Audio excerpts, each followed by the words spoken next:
నాటకాలు ఇస్తున్నాయి, కొత్త నాటకాలు ఇస్తున్నారేంటి? ఏం నాటకాలో ఏమో అమ్మగారు, ఉన్నటప్పుడు అని డ్రామా కంపెనీ వాళ్ళకే ఇచ్చేసాను.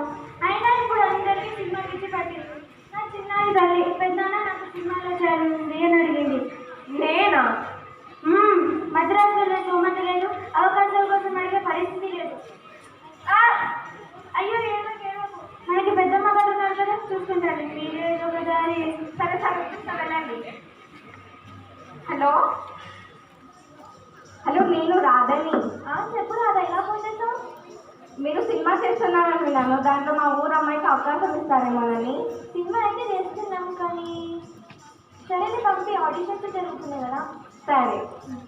ఓ చౌదరి, అమ్మగారు చెప్పండి. మీ అమ్మాయిని మద్రాసు తీసుకుని వెళ్ళు, మీ అమ్మాయిది నగరాలు తీసి తీసుకుంటారు.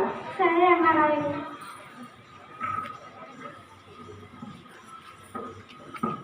ఇదేంటి పెద్ద నాన్నగారు, ఇంత పెద్దగా ఉంది? నన్ను పెద్దనాన్న అని పిలువు, నాన్న అని పిలువు. అలాగే నాన్నగారు. అసిస్టెంట్ గారు, పై తయారైపోయిందా? కొత్త దానికి బడ్జెట్ ఎందుకు కోటి అవుతుంది సార్? దానికి హీరో రాగారు సార్, దానికి హీరో ఎక్కువ దొరకట్లేదు సార్. ఆడిషన్ వచ్చిన వాళ్ళు ఎక్కువ సార్. ఏంటి నాకు దొరకట్లేదా?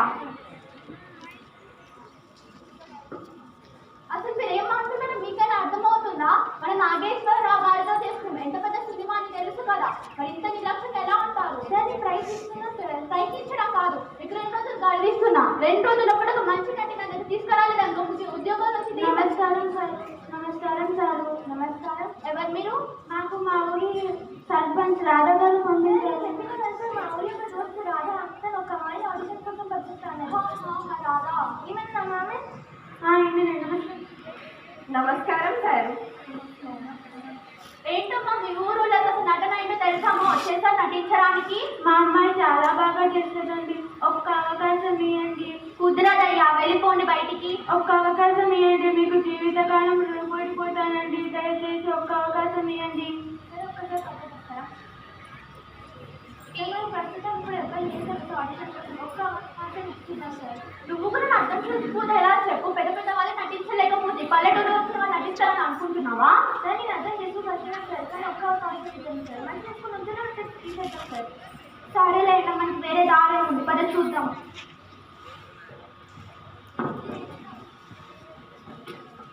బయటికి వెళ్ళండి.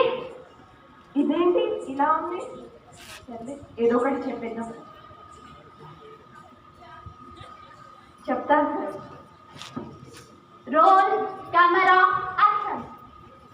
ఈ రోడ్ ఏమైనా మీ బాబుదా, లేకపోతే మీ నాగేశ్వరరావు సార్దా, లేకపోతే మీ మీ ఏంటమ్మా ముందన్నా కదా నటించడం రాదని, వెళ్ళిపోండి.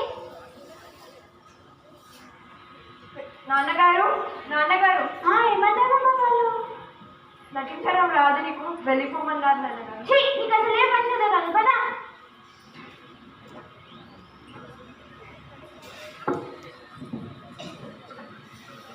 ఓ చౌదరి, ఏంటమ్మా గారు ఇలా రండి రండి, కూర్చోండి.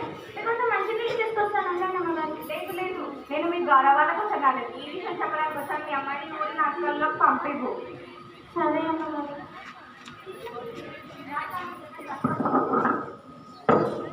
నాటకాలు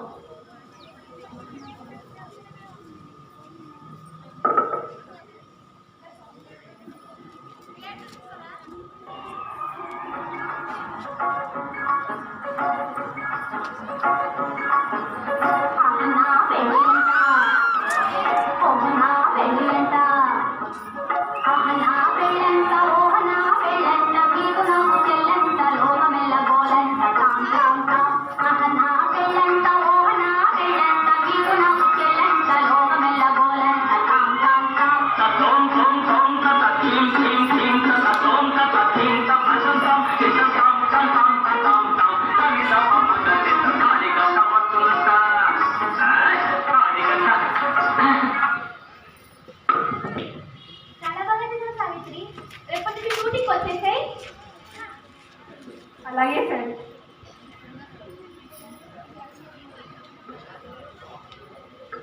పెద్దనాన్నగారు, పెద్దనాన్నగారు, రేపటి నుంచి నన్ను షూటింగ్కి రమ్మన్నారు. కానీ అప్పుడు కానీ కానీ ఇప్పుడు నా నటన చూసి రమ్మని నాకు పెద్ద నాన్నగారు. అవునా, ఎంత సంతోషమైన వాళ్ళు చెప్పావమ్మా.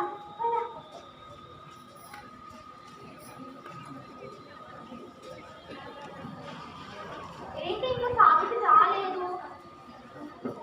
వచ్చేసాను సార్. ఏంటి సావిత్రి ఇంత ఆలస్యమైంది? అది బస్ లేట్ అయింది సార్.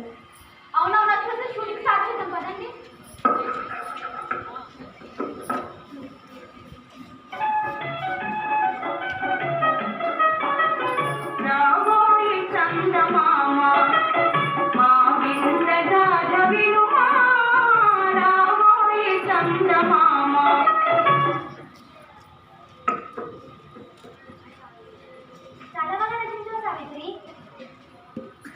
ధన్యవాదాలు సార్.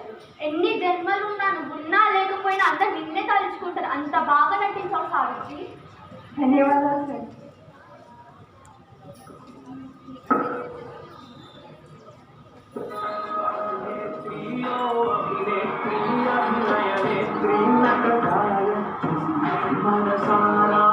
కీర్తించి పులకించినది ఈ జనధాత్రి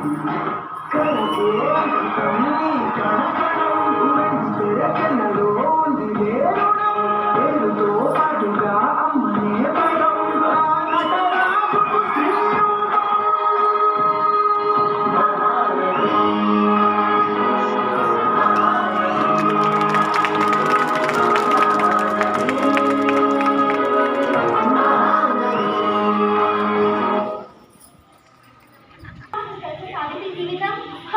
ఎప్పుడో మొదలైన అసలైన కథ.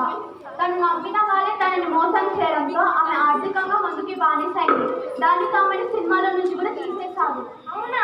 అవును, సినిమాకి అంకితం అని అనుకున్న ఆమె జీవితం అక్కడితో అంతమైపోయింది.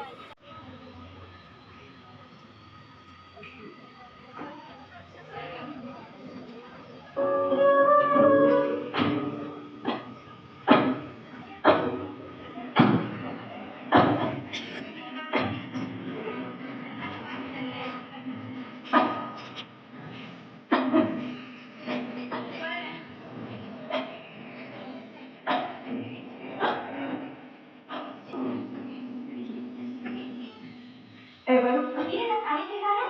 మీరెవరు? విడాకుల పత్రమా?